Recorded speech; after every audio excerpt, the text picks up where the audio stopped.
Theatre में उड़ाते हैं and people scream like anything, आपको सुना ही नहीं देगा। मुझे अभी भी याद है आरआरआर के टाइम मुझे मूवी में कुछ समझ नहीं आ रहा था क्योंकि ऑब्वियसली मुझे सुना ही नहीं दे रहा है, मुझे दिख भी नहीं रहा है कुछ। सब लोग पेपर्स उड़ा रहे हैं, सब लोग चिल्ला रहे हैं and that's their love for the actors. और अगर आप कोई भी बड़े एक्टर्स जैसे प्रभास, अल्लू अर्जुन, इनके मूवीज में जाओगे, there is a theatre called as Devi 70mm RTC X roads पे हैदराबाद में, ठीक है।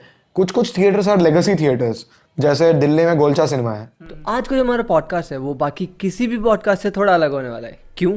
क्योंकि आज के जो हमारे गेस्ट हैं वो इंडिया के एक अलग स्टेट से हैं, मिस्टर पद मानवा रेड्डी फ्रॉम हैदराबाद।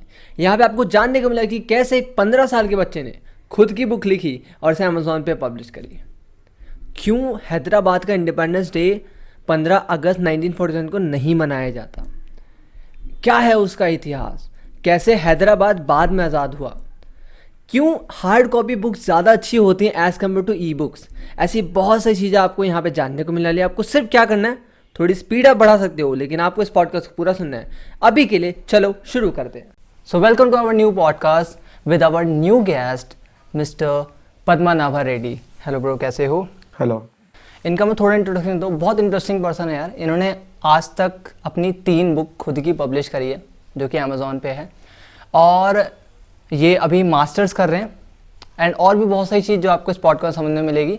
जैसे लेट्स सपोज जब आप अपनी खुद की एक बुक लिखते हो वो कैसा एक्सपीरियंस होता है, उस बुक का पब्लिश एक्सपीरियंस कैसा होता है, एंड इसका एक टॉपिक जो इन्होंने जीएसटी दिया था उसके रिगार्डिंग क्या चीज़ है, वो सारी चीज़ आपको इस पॉडकास्ट में मिलेगी। आपको सिर्फ करना क्या है, आपको थोड़ी स्पीड बढ़ा के इस पॉडकास्ट को पूरा सुनना है। अभी के लिए चलो शुरू करते हैं।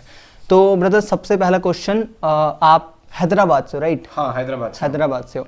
अभी जो ना हमारे पॉडकास्ट नॉर्थ में जितने भी लोग हैं सारे नॉर्थ साइड के हैं हमारे पास, जो कि दिल्ली के ही होंगे। हैदराबाद का कल्चर है, हम थोड़ा सा बात करें तो हैदराबाद का क्या कल्चर है, कैसा क्या, आप बता? हैदराबाद का बहुत ज़्यादा मिक्स्ड कल्चर है क्योंकि हमारे इट्स अ मेट्रोपॉलिटन सिटी, जैसे पता ही है, is one of the largest cities in India. और कहते हैं Hyderabad is a gateway to the south, क्योंकि बैंगलोर और ज़्यादा नीचे है, चेन्नई तो और ज़्यादा नीचे हो जाता है। हैदराबाद एक स्टार्टिंग पॉइंट है और वहाँ पे तेलुगुस, कन्नडिगास, नॉर्थ इंडियंस, फॉरेनर्स भी, और उसके साथ साथ देन सभी तरह के लोग आपको हैदराबाद में मिल जाएंगे। It's a kind of a melting pot of cultures, क्योंकि Hyderabad has a very very different kind of history. It was founded by the Kakatiyas, again then it was took over by Qutub Shahis, उसके बाद निज़ाम्स, उसके बाद then the Indian government, and it's a beautiful mix of Hindus and Muslims together in the city. तो और वहाँ की मैं सुना बिरयानी बहुत टेस्टी होती है। हाँ, बहुत। ओके। तो आपने बिरयानी वगैरह खाते रहते हैं वहाँ पे? हाँ। दैट्स ग्रेट यार। मतलब मैंने बहुत सुना है Hyderabadi biryani and all. And जैसे कि साउथ के ना, तो आपको यहाँ पे इंग्लिश सुनने को मिलेगा। नॉर्मली मेरे पॉडकास्ट में इंग्लिश मिलती नहीं है, यहाँ आपको मिलेगा, ठीक है? ओके, तो सेकंड थिंग ना, जैसे कि आपने बुक्स पब्लिश करी, जैसे कि मैंने आपका अमेजोन पे चेक किया था, आपकी 3 बुक्स थी वहाँ पे।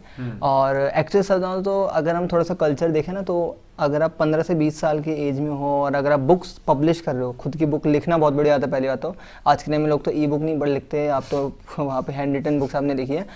तो फर्स्ट थिंग, वो आपके माइंड में कैसा है बुक? मैंने सुना था कि आपने मुझे बताया था कि पहली बुक आपने 15 साल की एज में लिखी थी। हाँ, मैं 15 का था जब मैं जस्ट अपना 10th कंप्लीट किया था, 11th में था एक्चुअली। वो भी कुछ इंटरेस्टिंग कहानी था। मेरा हाथ टूटा था तब, तो I underwent a surgery, there was a bone cyst in my hand. तो उसके बाद जब ये सर्जरी के बाद जब मैं लिख नहीं पा रहा था अपने हाथ से, because it was a right hand और मैं था पीसीएम में, तो एकदम अलग है। It came as a shocker, I know that, क्योंकि मेरा भी इंग्लिश लिटरेचर पे है एंड तब मैं पीसीएम में था एंड कुछ अजीब था। I just wanted to do something out of my free time, और उसकी वजह से मैंने बस टाइप किया था, अपने लेफ्ट हैंड से टाइप किया था मैंने वो पूरा। एंड आई डू अग्री, उतना अच्छा नहीं है। अगर मैं अभी देखता हूँ तो मुझे उतना कुछ खास लगता नहीं है। मुझे लगता है कई हद तक कि वो हैरी पॉटर का सस्ता वर्जन है, काइंड ऑफ लगता है। And I do admit it, क्योंकि वो टाइम पे मेच्योरिटी, थिंकिंग, रीडिंग, वो सब एक पॉइंट पे होता है एंड अभी वो बहुत अलग है। तो उस हिसाब से 15 साल का था तब मैं। हाँ यार, एक्चुअली पता है क्या ना, आप अभी के पॉइंट ऑफ व्यू से जब देखोगे तो यार मैं मानता हूँ आपको थोड़ा सा किडिश सा लगेगा, बट अगर आप एक 15 साल के बच्चे के पॉइंट ऑफ व्यू से देखोगे तो इट्स अ बिग थिंग। हो सकता है। We are getting really good books अभी, मतलब छोटे छोटे बच्चे भी बहुत अच्छा लिख रहे हैं आजकल। मैंने अभी रिसेंटली एक लड़की है हैदराबाद से, उसने लिखा है, मैं ऑब्वियसली मैं रिवील नहीं कर सकता कुछ टाइटल वाइटल भी, बट उसका मैंने एडिट किया था। She is what 12 years old. उसने एक 50 पेजेस का नोवेला लिखा था. एंड अगर मैं उसके उम्र के हिसाब से देखूं तो शी इज़ रियली गुड. मैंने उसको एडिट किया था recently and she is really good. मैं भी सॉरी मैं कुछ रिवील नहीं कर सकता द नेम और एनीथिंग. फिर वो मतलब आई कांट डू दैट अभी तो. कोई बात नहीं, जब बुक्स आएगी ना हाँ तो आ आप जाएंगी तब तो मैं बता ही दूंगा आपको. और क्या then we discuss again in the podcast कि बुक कैसी आ है. जाएगा रिसेंट मतलब मुश्किल से 1-2 महीने में आ ही जाएगा वो बाहर.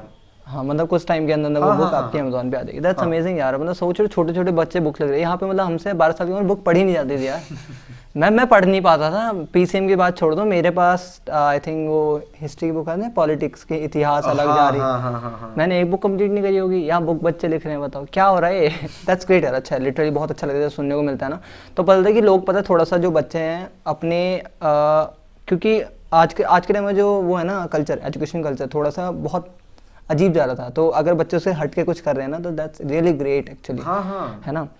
उसको आपने पब्लिश भी किया था उस बुक को जब मैं 15 साल का था उसको. तो आप उसका कैसा था उसको? हाँ मतलब तब तो ऑब्वियसली इतना कुछ जानता वानता भी नहीं था. मैं तो कहता हूँ अभी भी मैं उतना नहीं जानता हूँ. Obviously there is also scope for learning. अभी भी बस सीख रहा हूँ बहुत कुछ चीज़ें. बट 15 साल की उम्र में देयर वाज दिस थिंग कि हाँ लिख दिया किताब, पब्लिश करना है. मैंने 1-2 पब्लिशर्स को पिच किया था तब. ऑब्वियसली राइटिंग उतना खास था नहीं तो ऑब्वियसली रिजेक्ट हो गया था. मैंने देखा कि क्रिएट स्पेस करके एक प्लेटफॉर्म है. अभी क्रिएट स्पेस बंद हो चुका है. अभी वो केडीपी के अंदर ही है. Amazon किंडल डायरेक्ट पब्लिशिंग के अंडर ही आता है. तब क्रिएट स्पेस था तो मैंने क्रिएट स्पेस के थ्रू पब्लिश किया था, सेल्फ पब्लिश किया था. उसके बाद जब मैं 16 साल का हुआ तब मैंने एक दूसरा किताब लिखा था. वो तो केडीपी के थ्रू पब्लिश किया था. उसके बाद then I took a long break एक तरह से. उसके बाद आई टुक अ ब्रेक कि नहीं रुक जाते हैं अभी, क्योंकि लिटरेचर और स्टोरीज जिस तरह से काम करती है वो बहुत अलग है. उस टाइम पे मैं जैसे सोचता था और अभी मैं जैसे सोचता हूँ जमीन आसमान का फर्क है. बहुत फर्क है ना. मतलब देखो क्या होता है ना कि हमारा थॉट प्रोसेस बनता है इन्फॉर्मेशन से. इन्फॉर्मेशन होता है कि आप कितने लोगों से मिले हो, क्या क्या आपने स्टडी करी है, क्या क्या नहीं. एंड अभी आपने जैसे जो 3 साल 3.5 साल 4 साल जो आपने एक्सप्लोर किया है.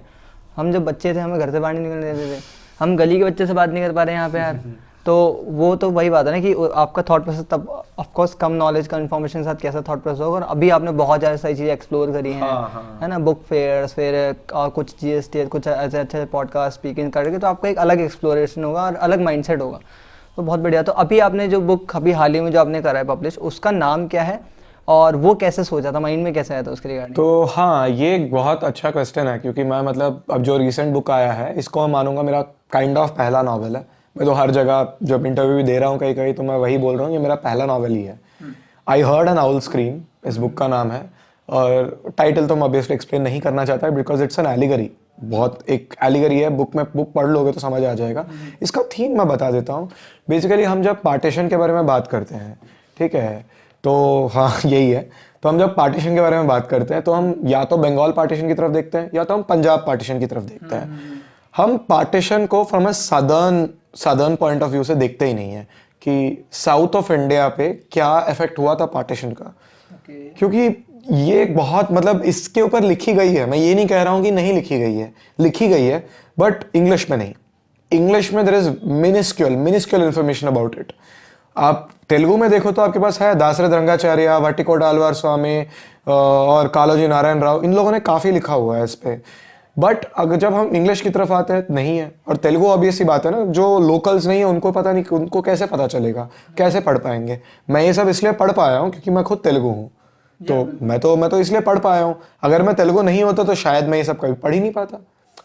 और ये मुझे काफ़ी इंटरेस्टिंग टॉपिक लगा क्योंकि जब हम लिखते हैं पार्टीशन के बारे में हम बेसिकली लिखते हैं लॉस के बारे में. जैसे खुशवंत सिंह लिखते हैं ट्रेन टू पाकिस्तान में.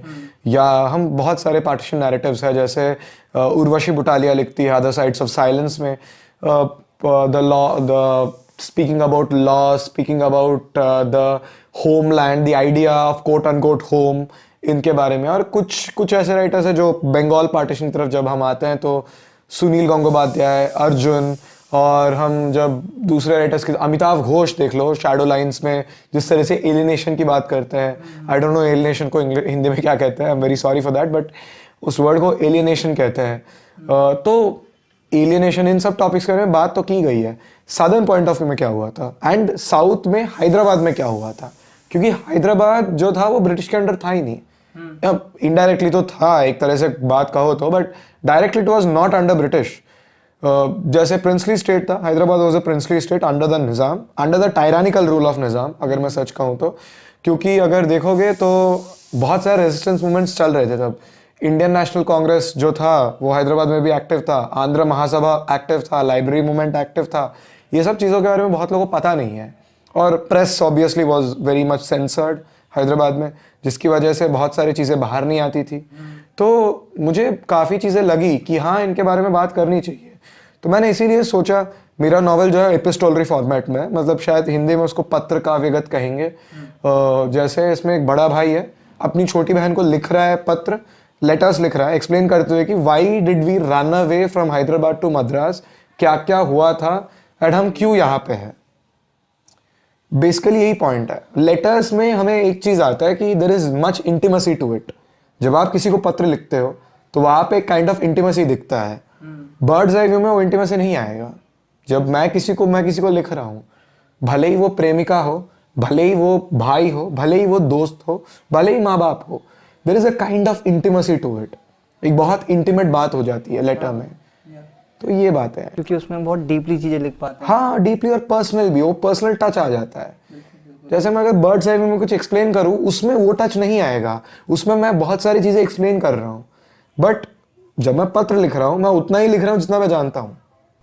सही बात है, बहुत बड़ा फर्क आता है ना, क्योंकि सिंपल सी बात है, जब आप कोई बात पब्लिकली कर रहे हो किसी टॉपिक पे, और वही बात अगर आप सेल्फ एक्सप्लेन मतलब एक पर्सनल ओपिनियन दे रहे हो, तो पर्सनल ओपिनियन जो जाएगा वो एक अलग डीप थॉट के साथ जाएगा, क्योंकि वहाँ पे बहुत सारी चीज़ें आपकी पर्सनली इंक्लूड होगी, उसको हम पब्लिश नहीं कर पाते। और जब वो लेटर्स हम लिखते हैं, तो वही मैंने भी एक लेटर लिखा था 2018 में, दे नहीं पाया, उससे बात अलग है, कोई बात नहीं। ठीक है। तो उसमें भी मतलब जब हम लिखते हैं तो वो सारी चीज़ें अपने आप जो आपके माइंड में थॉट चल रहे हैं एट अ टाइम, उसके रिगार्डिंग क्या है और क्या फीलिंग्स है, आसपास का जो सिचुएशन चल रही है उसके रिगार्डिंग क्या थॉट्स हैं, तो वो एकदम जाता है पर्सनल थॉट, इंटीमेसी के प्रॉपर तरीके। ओके। और सच कहूँ, आपने जो मुझे बोला ना कि हैदराबाद पार्टी से, मैं बहुत ज़्यादा हिस्ट्री में पढ़ने वाला बच्चा हूँ, मुझे फर्स्ट टाइम ये अभी इस पॉडकास्ट में पता चला है कि हैदराबाद का पार्टी से कुछ ऐसा हुआ था। एक्चुअली पता है, लाइक हैदराबाद को इंडिपेंडेंस आया था नॉट इन 1947। मैं इसीलिए खुद जो इंडिपेंडेंस डे है, मैं उस पर नहीं डाला था स्टेटस अपने सोशल मीडियाज पे। सब लोग मुझे पूछते रहे कि भाई आपने इंडिपेंडेंस डे पे स्टेटस क्यों नहीं डाला। मैंने कहा ये मेरा इंडिपेंडेंस डे नहीं है, मेरा इंडिपेंडेंस डे है सितंबर 14, मेरा अगस्त 15 नहीं है, सितंबर 14 है। 1948 8 में मिला था। हाँ, ऑलमोस्ट 1 ईयर के बाद, 1 ईयर के बाद ही मिला था। क्योंकि 1947 हम कहाँ इंडिपेंडेंट थे, India was independent but not Hyderabad. Hyderabad independent था ही नहीं, निज़ाम के अंडर था, स्टैंड स्टिल अग्रीमेंट हुआ था। और जितने भी बातें करो, जो उसके बाद जो भी बातें हुई, उसके बाद जो पुलिस एक्शन हुआ था, आई am very happy that police action happened and I am very happy that Hyderabad was incorporated into India. भले ही उसमें फिर कुछ नुआंसेस है जो डिबेटेबल है, कुछ नुआंसेस है जो नहीं होनी चाहिए थी, ठीक है, वो सब बातें तो है, but on the larger frame, on the larger picture, अच्छा हुआ कि हैदराबाद वापस आ गया, वरना it would have been a cancer in the Indian subcontinent. क्योंकि जब एक कोस्टल एरिया पे है, we can still think about something, but जब कोई चीज कोस्ट पे नहीं है, it is in the centre of India, centre से थोड़ा नीचे ही कह लो, ज्योग्राफिक सेंटर के नीचे, तो वो ठीक नहीं है ना। वहां पे कोई कैसे इंडिपेंडेंट कंट्री एग्जिस्ट करेगा। Hyderabad, I am very happy कि हैदराबाद, सरदार पटेल ने ऑपरेशन पोलो चलाया and then Hyderabad was incorporated into India, Hyderabad was liberated. मैं सच कहूँ, this is a new information for our viewers कि आपके इंडिया का ही एक ऐसी स्टेट है जो कि 1947 में आज़ाद नहीं हुआ था। 3-4 ऐसे थे। जूनागढ़ भी था, जम्मू कश्मीर भी था, ट्रैवनकोर भी था। पर ट्रैवनकोर स्टिल मान लिया था। जूनागढ़ भी था, हैदराबाद भी था, हैदराबाद नहीं मान रहा था। बहुत सारे स्टेट्स थे, बट बहुत सारे स्टेट्स ने जस्ट बातों में ही मान लिया था। जूनागढ़ के लिए मतलब थोड़ा हो गया था, थोड़ा वहाँ पे इशू आया था।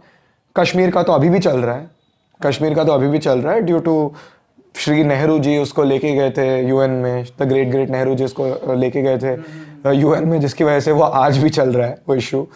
चलो वो तो अलग बात हो गई, बट हैदराबाद भी उसमें से एक था। एंड हैदराबाद के लिए मतलब जिस लिबरेशन हुआ था, liberation war was a very different thing. उसमें फिर से बहुत सारे नुआंसेस हैं, बहुत सारे लोगों को पता नहीं है what was a feudal system in Hyderabad, जो तेलंगाना का जो फ्यूडल सिस्टम है। फ्यूडल सिस्टम क्या होता है, थोड़ा सा एकदम से? काइंड ऑफ अगर मैं बताऊं तो फ्यूडल सिस्टम में जमींदारी सिस्टम के बारे में आपको पढ़ाई होगा। तो Indian feudal system is very different from the European feudalism to start with. European feudalism में we have what we call as peasants, फिर पेजेंट्स के ऊपर आएंगे फिर कुछ लॉर्ड्स, फिर उसके बाद आएंगे मतलब काउंट, फिर विस्काउंट आएगा, फिर सॉरी काउंट आएगा, I am missing something, but kind of ऐसे होता है कि पहले तो पेजेंट आएगा, पेजेंट के ऊपर फिर एक उसके ऊपर एक रहेगा, उसके ऊपर फिर एक काउंट विस्काउंट होगा, विस्काउंट के ऊपर काउंट होगा, काउंट के ऊपर ड्यूक होगा, ड्यूक के ऊपर होगा फिर द काउंसिल, वैसे करके। I think I am missing out something, but ठीक है, जितना तक मुझे याद आ रहा है प्रेजेंटली यही है। But Indian feudal system is very different.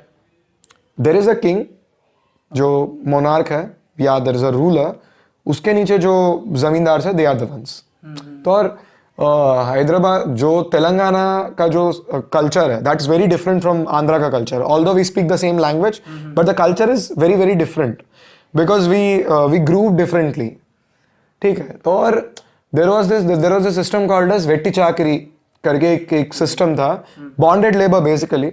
Bonded labour जो लोअर कास्ट थे, जो दलित्स वगैरह थे, वो आते थे और लैंडलॉर्ड्स, जो भी लैंडलॉर्ड्स होते जिनको दोरा कहते हैं तेलुगु में, दोरा करके कहते थे, दोरा उसके बहुत बड़े बड़े घर होते थे विच वर कॉल्ड एज गाड़ी इलू करके कहते हैं हम लोग तेलुगु में।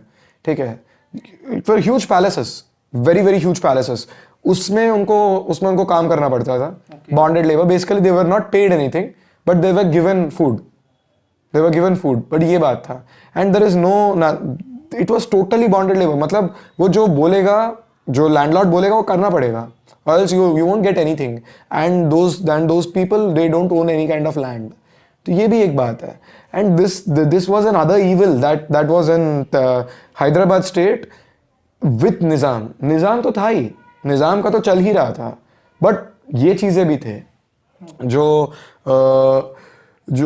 तहसीलदार्स का जिस तरह से बातें होती है, मतलब tehsildars were very very very cruel in Telangana वो टाइम पे, बहुत हद तक क्रूअल थे। इसका तो अगर आप पढ़ना चाहो, व्यूअर्स वगैरह पढ़ना चाहे, तो दासरथी रंगाचार्य का एक बुक है Modagapulu literally translates in Hindi to पलाश के फूल। पलाश के फूल, अगेन पलाश के फूल तो होते हैं लाल रंग के, लाल रंग अगेन सिंबलाइजेस रेवोल्यूशन। तो और ये रेवोल्यूशन क्यों हुआ था, पेजेंट रिवोल्ट एक्चुअली हुआ ही क्यों था? हाँ, अगर people of Hyderabad state if they wanted to be a part of Hyderabad state and not a part of India, तब लिबरेट होता ही नहीं, then it would not have been called as liberation in the first place. ठीक है, तो फिर subjugation होता था। बट लोग खुद इंडिया से जुड़ना चाहते थे। There were countless instances of people raising Indian flags in Hyderabad. Osmania university के आसपास जगह पे फ्लैग्स रेस करते थे, पुलिस आते थे, लाठी चार्ज करके लेके जाते थे, लोगों को जेल्स में डाला। माड़पाटी हनुमंत राव के बारे में अगर आप पढ़ोगे तो बहुत सारी चीज़ें हैं ये सब। तो इट्स अ वेरी, हाँ। तो ओके, फिर क्या हुआ था, लाइक उसके बाद जो फ्लैग रेजेस स्टार्ट हो गए थे, लोगों ने फ्लैग रेज करना स्टार्ट किया था, उसके बाद क्या क्या चीज़ें थोड़ा आप मुझे बताओ। हाँ, क्योंकि देखो 2-3 चीज़ें यहाँ पे। एक तो लाइब्रेरी मूवमेंट चल रहा था, क्योंकि libraries were banned basically in Telangana state, मतलब Telangana state in the sense Hyderabad state. वो टाइम पे सिर्फ कुछ ही लाइब्रेरीज थे जो स्टेट अलाउड है। आपको पहले तो परमिशन लेना पड़ता था स्टेट से to open a library. Just imagine, अगर आप लाइब्रेरी ओपन करना चाहते हो तो you should take permission from the prime minister himself, prime minister of Hyderabad himself. तो वो टाइम पे if I am not wrong it was sir Akbar Hydari, वो टाइम पे प्राइम मिनिस्टर थे। ये चीज़ें इसकी मेंशनिंग हमें दासरथ रंगाचार्य का बुक चिल्लर देवुल्लू में मिल जाएगा। ये सबके मेंशनिंग भी उसमें मिल जाएगा। ठीक है, और जो फ्लैग रेजिंग वाली बात है, बहुत सारे उनको अरेस्ट किया जाता था। ठीक है, क्योंकि इंडियन फ्लैग रेज करना would be treason in Hyderabad state, क्योंकि it goes against the rules of Nizam. क्योंकि ऑब्वियस ही बात है ना, अगर मैं निज़ाम के लॉजिक से देखूं दैट इज ट्रीजन। क्योंकि अगर मेरा खुद का इंडिपेंडेंट स्टेट है तो why will I allow to raise a flag of a state which I feel is my enemy? मैं नहीं करने दूंगा ना। तो निज़ाम के लॉजिक से इट वाज ट्रीजन। बट लोग नहीं चाहते थे कि आ रहे, ठीक है। पेजेंट रिवोल्ट इसीलिए हुआ था। Peasant revolt basically it was not on a religious divide, it was on an economical divide. Peasant revolt की बात है, ठीक है। और जो निज़ाम का जो ये चीज़ें थे, बहुत सारी चीज़ें, चलो कन्वर्जन्स वगैरह ये सब भी चल ही रहे थे। This is another angle to what happened during those times. But जब इंडियन आर्मी आया था and then it liberated and then Hyderabad state was form, तो बहुत सारी चीज़ें देन बदलने लगी। But then again peasant revolt continued, then again Indian government had to intervene and then it failed. Peasant revolt actually failed. बहुत सारी चीज़ें थे उसमें जिसमें मैं डिटेल में जाना नहीं चाहता because it will get exhaustive. Okay यार, काफ़ी स्ट्रगल किया है हैदराबाद ने लिटरली। काफ़ी ज़्यादा स्ट्रगल है। मतलब मैंने थोड़ा बहुत ही पढ़ा है, बट अभी जितना आप बता रहे हो इट मीन्स कि उसको बाकी स्टेट से, जो कि 1947 15 अगस्त को आज़ाद हो, उनसे ज़्यादा स्ट्रगल करना पड़ा होगा any other country, any other state से। मतलब जो स्ट्रगल का जो पैमाना है ये हर एक के लिए अलग अलग है। जैसे जो भी ब्रिटिश डोमिनियंस थे, मतलब डोमिनियन कह रहा हूँ, ब्रिटिश टेरिटरीज थे इंडिया में, उनको तो डायरेक्ट इंडिपेंडेंस मिल गई। They were given directly to Indian government जो फॉर्म हुआ था, ठीक है। बट जो प्रिंसली स्टेट्स थे उनको ऑप्शन दिया गया था, या तो आप इंडिया में आ जाओ, या तो आप पाकिस्तान में चले जाओ, या तो आप इंडिपेंडेंट रहो। And this posed a big obstacle, क्योंकि सरदार पटेल ने बहुत कुछ चीज़ें तो ठीक कर दिया था, but there are many state still जो नहीं मान रहे थे इस बात को। फिर वही बात है कि अगर पढ़ा होगा तो Pakistan wanted Rajputana to come under them. Rajasthan को बहुत सारी चीज़ें हुई थी, but then Rajputana didn't go there. I think Rajputana Jodhpur state था, if I am not wrong, I might be wrong, Jodhpur state था। Jodhpur state acceded to India and बाद में राजस्थान बना। हैदराबाद का स्टेट ये था कि वो मना कर दिए, हमने कहा कि दोनों से मतलब नहीं चाहिए, हम इंडिपेंडेंट रहेंगे। And Nizam went even to the UN, but चीज़ें काम नहीं की, चीज़ें बेसिकली काम नहीं की। And even Jawaharlal Nehru didn't want a military action to takes place, क्योंकि उन्होंने सोचा कि अगर हम मिलिट्री एक्शन करेंगे हैदराबाद के ऊपर, पाकिस्तान माइट रिटेलिएट।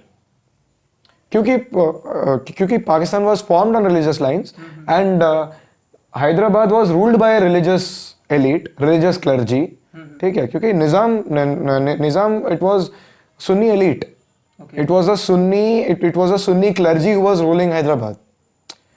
उससे पहले जो कुतुब शाहीस थे, दे वर शिया, दे वर शियास, ठीक है। वो बात अलग है। मतलब Qutub Shahis were not defeated by the Nizams, Qutub Shahis were defeated by Aurangzeb.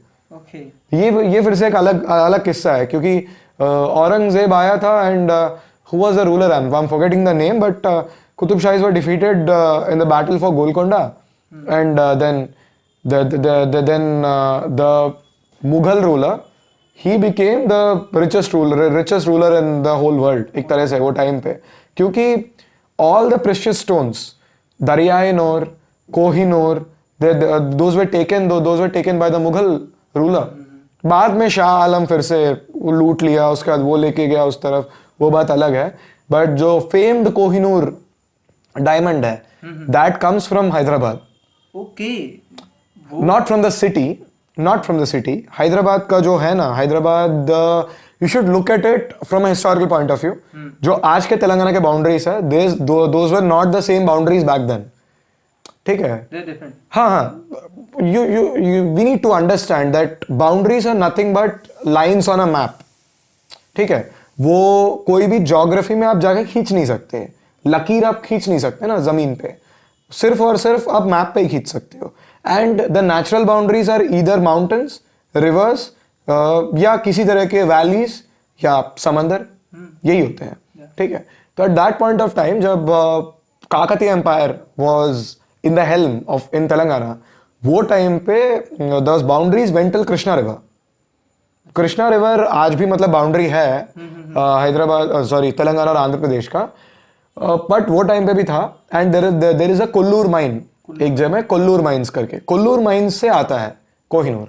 And Kohinoor diamond जो था, पहले माँ भद्रकाली के एक आंख में था वो, which is currently in Warangal district of Telangana. Bhadrakali मंदिर है वहाँ पे, माँ भद्रकाली की आंख में था। उसके बाद that was taken by the Qutub Shahis, फिर कुतुब शाहीस से वो गया उनके पास, पहले तो काकतीयास के पास था जो भद्रकाली, उसके बाद कुतुब शाहीस, फिर काकतीयास के बाद बहुत सारी चीज़ें हुए थे, क्योंकि Qutub Shahis came from somewhere, then Reddy dynasty, बहुत सारी चीज़ें हुए थे. I don't want to get into those details. फिर उसके बाद जब औरंगजेब के पास गया, it was in the peacock throne, जो एक फेम स्टोरी है पीकॉक थ्रोन का. उसके बाद that's where it got famous. Mughals के पास जब गया था, औरंगजेब के पास जब गया, he kept it on this peacock throne. उसके बाद जब नादिर शाह आया था, he plundered Delhi, he took away it. तो वहाँ से बहुत ज़्यादा फेमस हो गया कोहिनूर. ओके. और फिर अभी तो आज के टाइम में वो यूके में है. और यूके क्या? में है. चुरा लिया ब्रिटिश वालों ने चुरा लिया. इसीलिए तो there is a long standing debate कि whom does the Kohinoor belong to. क्या वो इंडिया का है, क्या वो पाकिस्तान का है, क्या वो यूके का है. क्योंकि पाकिस्तान एक्चुअली इज टेलिंग कि वो हमारा है, हमें दे दो कोहिनूर. बिकॉज फिर वही कनेक्ट है ना, ये जो कनेक्ट है कि कुतुब शाहीज के अंडर कोहिनूर था एक टाइम पे, और उसके बाद औरंगजेब के हाथ में गया था. बट फिर से बाय एनी लॉजिक्स अगर ढूंढते बैठेंगे तो कुछ कुछ जगह पे लॉजिक्स फेल हो जाती है. So everything can not be reduce to logical senses. तो ये बात है. मतलब हम एक स्टार्टिंग पॉइंट देखें तो वो एक हैदराबाद से निकला था. हाँ, Kollur mine in current day Andhra Pradesh है वो टाइम पे it was Golconda.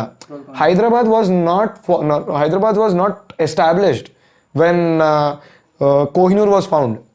That time it was called Golconda. ठीक है, काकतीया, गोलकोंडा. तो जैसे काकतीया उसका जो कैपिटल था, विच इज इन करंट है वारंगल. ठीक है, वो वारंगल पे है. Warangal is the second largest city in whole Telangana presently, Hyderabad के बाद. हैदराबाद वाज सिचुएटेड, मतलब लोकेट हुआ था गोलकोंडा के अराउंड. आज का जो गोलकोंडा फोर्ट है, इट वाज फर्स्ट है मड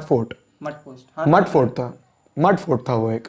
उसके बाद जब कुतुब शाहीज आए थे, देन दे मेड इट पूरा, मतलब जो वॉल्स वगैरह बनाए, डिफेंसेस. उसके बाद कुली कुतुब शाह ने हैदराबाद को फाउंड किया था. ठीक है, काफी टाइम बाद में. बट वो जगह पे लोग रहते थे गोलकोंडा के नाम से. Was not known as Hyderabad. जैसे अगर दिल्ली का शहर देखो, दिल्ली 7 शहर है, एक शहर थोड़ी है, 7 शहर है. किला राय पिथौरा, लालकोट, फिर तुगलकाबाद, फिर फिरोजाबाद, फिर जहांपना, फिर नई Delhi is the newest one. जो लास्ट शहर है वो नई दिल्ली है, जो रायसीना के अराउंड है. वो बात है. जैसे अब ये मतलब नहीं है ना, रायसीना के अराउंड नई दिल्ली है तो दिल्ली कब से था वहां पे, इंद्रप्रस्थ में था पहले. वो बात है, गोलकोंडा में था पहले. मतलब इट्स लाइक अ प्लेस. तो जैसे इट्स लाइक अ पाटलिपुत्र, पहले हम पटना था, पाटलिपुत्र काइंड ऑफ कह सकते है ना. तो वही है कि वो प्लेसेस वहीं थे, बट उसके name time to time change हो गया. है ना, आज के टाइम वो एक हैदराबाद है. That's a great. एंड एक चीज़ और पूछना चाहूँगा, जैसे कि आप साउथ साइड रहते हो, काफ़ी टाइम रहे होगे, आपने मूवीज़ देखी होगी. तो what about the experience of the south movies? South में और नॉर्थ में मूवीज का बेसिकली ये फर्क है कि नॉर्थ में लोग जो थिएटर जाते हैं, they watch movies as movies. South में इट्स वेरी डिफरेंट. साउथ में they treat movies as something surreal. I will explain that. ऐसा है कि नॉर्थ में आप थिएटर में जाओगे, हूटिंग नहीं मिलेगा, लोग बैठेंगे, मूवी देखेंगे. बट साउथ में क्या होता है कि मुझे अभी भी याद है, बहुत सारे मेरे एक्सपीरियंसेस रहे हैं. साउथ में जब कबाली रिलीज हुआ था रजनीकांत का, Hyderabad was on a lockdown वो टाइम पे. एक तरह से वर्चुअल लॉकडाउन था हैदराबाद में. व्हेन 2.0 वाज रिलीज्ड, यही हाल था. बाहुबली वाज रिलीज्ड, यही हाल था. क्योंकि लोग पता क्या करते हैं, रात में जाते हैं. इवन रिसेंटली अभी टुनाइट शो में राजमौली ने भी ये बात कहा है. एंड राजमौली ने बात RRR के बारे में राजमौली ने कहा है ये बात. बट मैं पर्सनली इस चीज़ को एक्सपीरियंस किया हूँ. ये लोग रात में पेपर्स फाड़ते हैं, न्यूज़पेपर्स वगैरह, कॉन्फेटी बनाते हैं, पूरा बैग्स वैग्स में लेके आते हैं पूरा. उसके बाद थिएटर में लोग पेपर्स उड़ाते हैं जब ये होता है. तो से कॉन्सर्ट में लोग उड़ाते हैं, थिएटर में उड़ाते हैं. And people scream like anything. आपको सुनाई नहीं देगा. मुझे अभी भी याद है RRR के टाइम मुझे मूवी में कुछ समझ नहीं आ रहा था, क्योंकि ऑब्वियसली मुझे सुनाई नहीं दे रहा है, मुझे दिख भी नहीं रहा है कुछ. सब लोग पेपर्स उड़ा रहे हैं, सब लोग चिल्ला रहे हैं. And that's their love for the actors. और अगर आप कोई भी बड़े एक्टर्स जैसे प्रभास, अल्लू अर्जुन, इनके मूवीज में जाओगे, there is a theatre called as Devi 70mm RTC X roads पे हैदराबाद में. ठीक है, कुछ थिएटर्स आर लेगेसी थिएटर्स. जैसे दिल्ली में गोलचा सिनेमा है, ठीक है, डेलाइट जो दरियागंज में है. वैसे ही हैदराबाद में भी बहुत सारे ऐसे मूवी थिएटर्स है जो एक तरह से कह सकते हो बहुत ज़्यादा लेगेसी बना चुके हैं. जैसे Sudarshan, Devi, Prasad IMAX is a recent one, but Devi और सुदर्शन और Gokul, these are all like the legacy ones. अब इसमें क्या होता है कि पीपल की 30-40 फुट का मतलब कटआउट्स लगाएंगे, जल चढ़ाएंगे उन पे, दूध चढ़ाएंगे, नारियल नारियल वगैरह तोड़ेंगे, वहां पे नारियल फोड़ेंगे, मतलब 1000 वाला लड़ी लगाएंगे। दे सेलिब्रेटेड, मतलब मूवीज आर सेलिब्रेटेड, एक अलग लेवल के सेलिब्रेशंस होते हैं। आई स्टिल रिमेंबर बहुत सारे मूवीज का मैं गया था तो ऐसे ही होता है वहाँ पे। And first day first show मिलना is like very very very difficult for movies like Kabali, Baahubali के लिए तो आई स्टिल रिमेंबर मैं तीसरे हफ्ते में गया था। बाहुबली 1 का बारे में नहीं बोल रहा हूँ मैं, बाहुबली 2 के बारे में कह रहा हूँ। 1 तो मैं नहीं देखा था थिएटर में, 2 के बारे में कह रहा हूँ। 3rd वीक या 4th वीक में गया था मैं, तब भी लोग पेपर्स फेंक रहे थे, तब भी लोग चिल्ला रहे थे। And I didn't go to any legacy theatre too. मेरे घर के पास एक छोटा सा थिएटर है, विमल 70mm, वहां गया था मैं। इतना बड़ा भी नहीं था वो, बट स्टिल लोगों का प्यार अलग है, लव इट। जब देखोगे ना बसेस, जो भी हैदराबाद में जो आरटीसी बसेस है, रोडवेज के बसेस, सब पे पोस्टर्स लगेंगे हर जगह पे। Like if you know that Hyderabad में we have the largest film city in whole Asia, Ramoji film city. Ramoji film city में हर तरह के मूवी शूट होते हैं, बॉलीवुड के भी शूट होते हैं वहाँ पे, टॉलीवुड के भी, हर तरह के मूवीज, एक नहीं दो नहीं, हर तरह के मूवी शूट्स होते हैं वहाँ पे।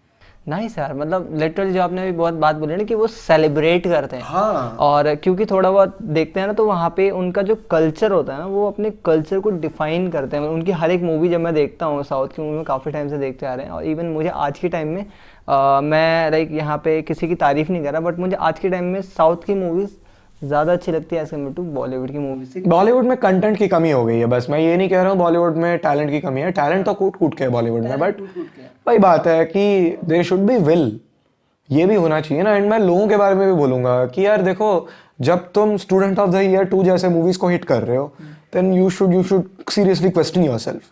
मतलब अगर इस तरह के मूवीज को तुम अगर हिट कर रहे हो, बिकॉज उसमें कोई कंटेंट नहीं है, उसमें ना कुछ चीजें, आप ऐसा क्या है जो स्टूडेंट ऑफ ईयर 2 देख के तुम सीख सकते हो, ऐसा क्या है? ये मत कहो एंटरटेनमेंट के लिए तुम्हारे पास बहुत सारे स्रोत है, ऐसा क्या है? एक ऐसा 1 पॉइंट बताओ ना, तुम्हारे पास रियलिस्टिक एक्सपीरियंस है, कुछ नहीं है। So this is the point. And मतलब साउथ में नॉट ओनली रिलीज, री रिलीजेस में भी उतना ही प्यार मिलता है।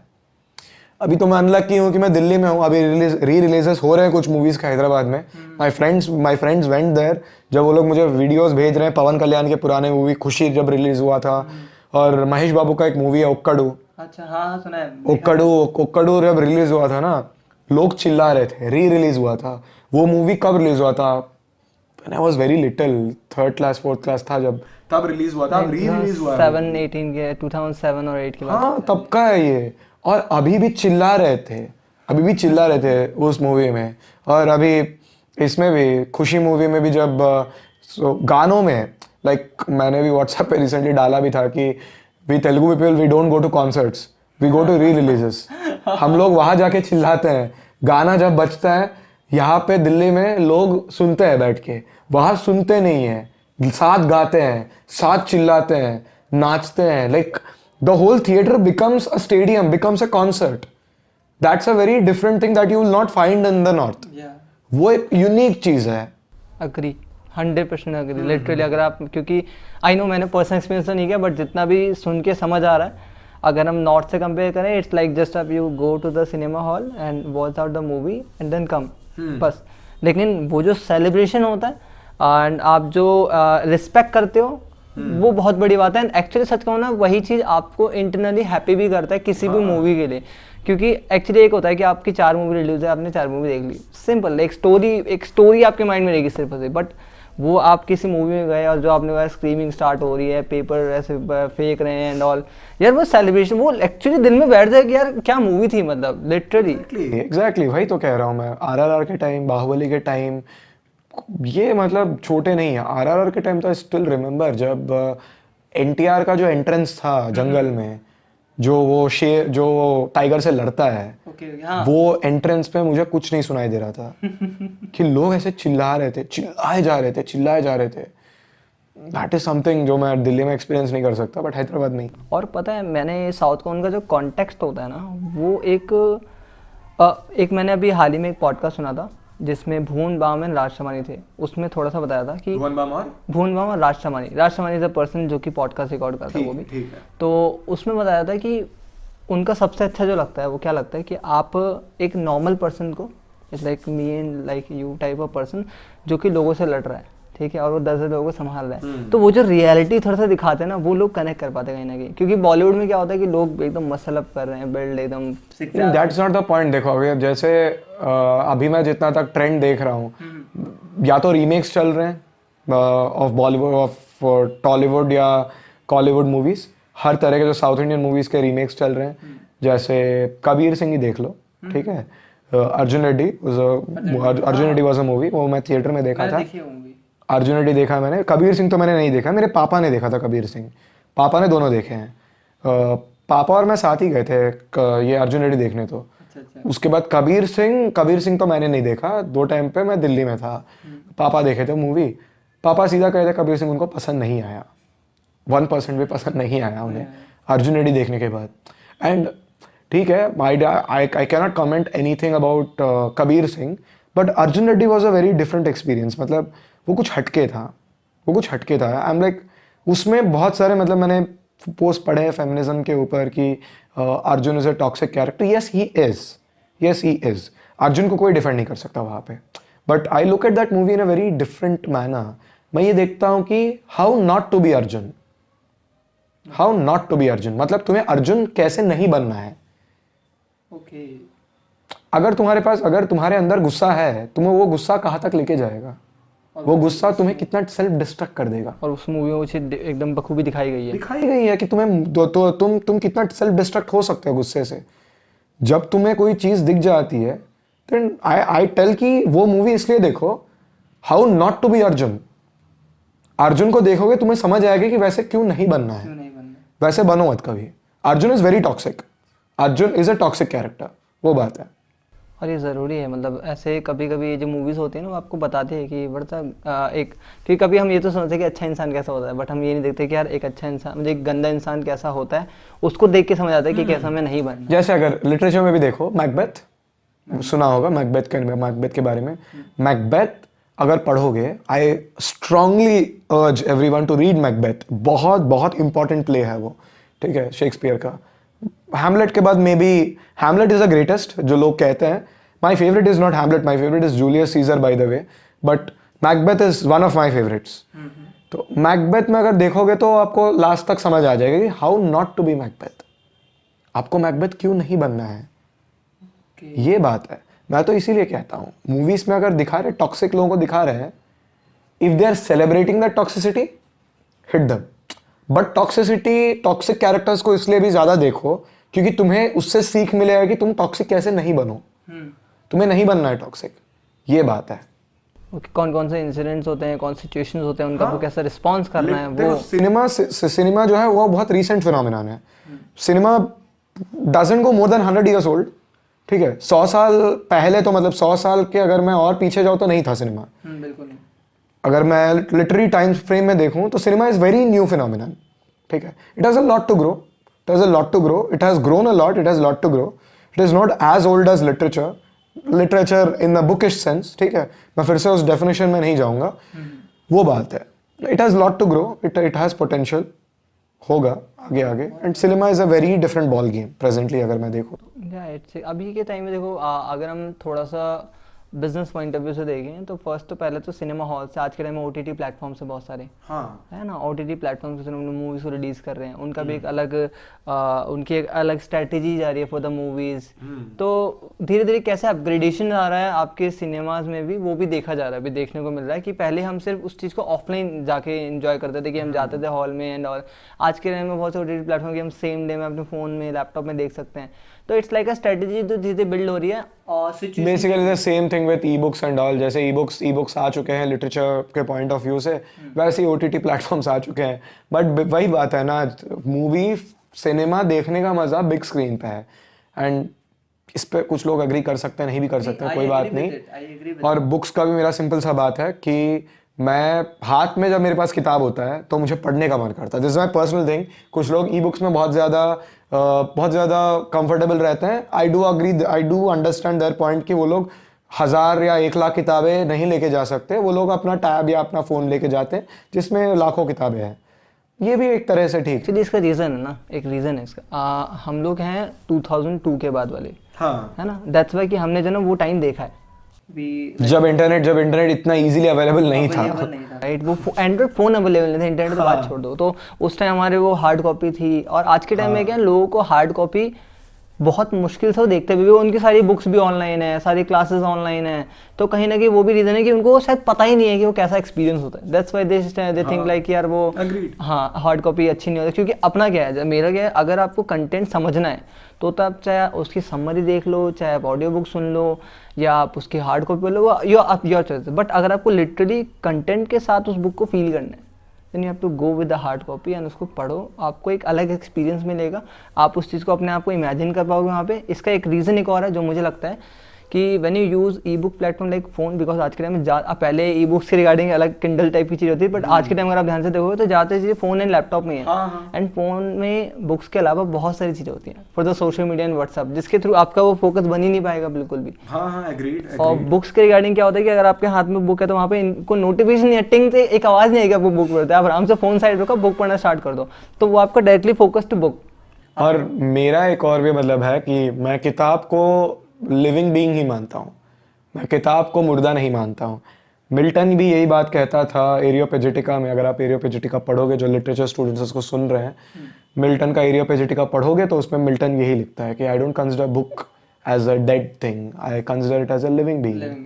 और मेरे साथ ऐसा ही है, मैं अगर बोलूँ कि मुझे किसी इंसान के साथ क्वालिटी टाइम स्पेंड करना है, वैसे ही मेरा भी सेम चीज़ है, बुक के साथ, किसी किताब के साथ एक क्वालिटी टाइम स्पेंड करो। I agree with the 100%। क्यों, इसका एक रीज़न जो मुझे लगता है, इट्स लाइक जैसे एक ह्यूमन, हर इंसान अलग होता है ना, वैसे हर बुक अलग होती है। हाँ, और क्या। हर बुक का कॉन्टेक्स्ट, कंटेंट अलग होता है, उसके कैरेक्टर्स अलग होते हैं, उसकी जो इन्फॉर्मेशन है वो अलग होता है। तो that's why that's the living thing. Everything is different, मतलब हर किताब अलग है, दो किताबें कभी सेम हो ही नहीं सकती। सही नहीं, क्योंकि यहाँ पे मेरे जितने भी पीछे बुक्स हैं, मेरे पे और भी बुक्स हैं, इस बुक में आप कोई भी बुक को सेम नहीं, ये सारी बुक अलग है, बिल्कुल अलग है, डिफरेंट है। थीम सिमिलर हो सकता है बट कंटेंट ऑब्वियसली कंटेंट पूरा अलग है। समटाइम ऐसा होता है कि आपका जो कंटेंट है वो सेम होगा, बट उसको जो रिप्रेजेंटेशन स्टाइल है वो डिफरेंट होगा।